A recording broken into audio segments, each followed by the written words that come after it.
Hello everyone. Well, I've got all the E-chains mounted. Everything went pretty smoothly actually.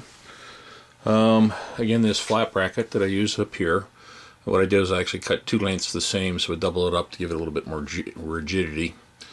I left some holes sticking out in the side and on the ends because I'm going to use them to make attachments to some other things. The nice thing about this is, of course, I can just loosen this if I need to raise it or lower it or whatever. It's at the high position right now. And then the transition, like I showed earlier, I used a piece of angle bracket to go back, lays flat on here.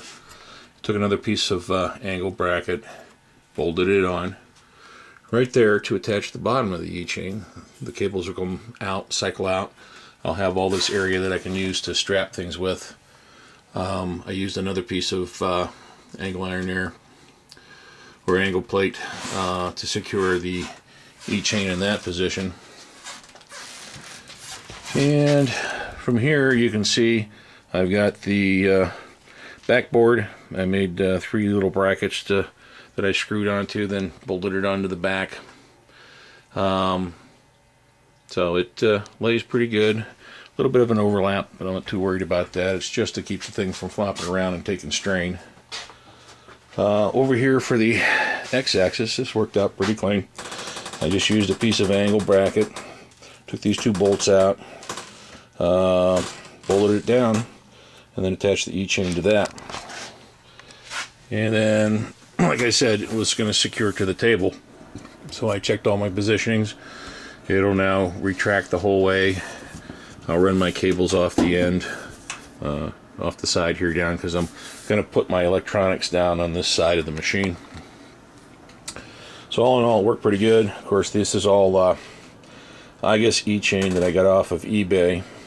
I got all 3 pieces with shipping for around $100, which wasn't bad considering how expensive this stuff is. And of course, these all have the attachments here, so I can pop it open. Easier to run the wires through. This particular one, I believe, was 40 inches long. And the one in the back up here is, I believe, 44 inches long.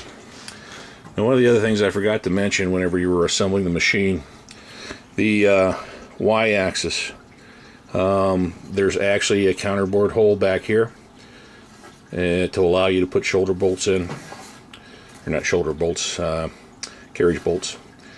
I mounted mine down on this side. You probably could have mounted it on the other side if you flipped this beam over. But I figured I'd have it a little lower. There's plenty of clearance underneath the machine to allow, you know, that, and then it wouldn't be so tight with the E-chain. So that worked out real well. Everything clears itself through all the axes. So yeah, overall, very pleased. Very simple setup. Just got some flat strapping, some angle strapping. Cut some pieces and bolted it all together. I did have to drill a few holes and open up some channels a little bit on the slots so I can get the 5/16 bolts through.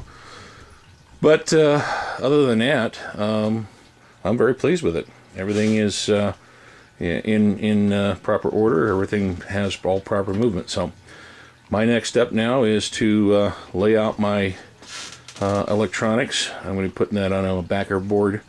And then I'll review what I did with that in the next video. Thanks for watching.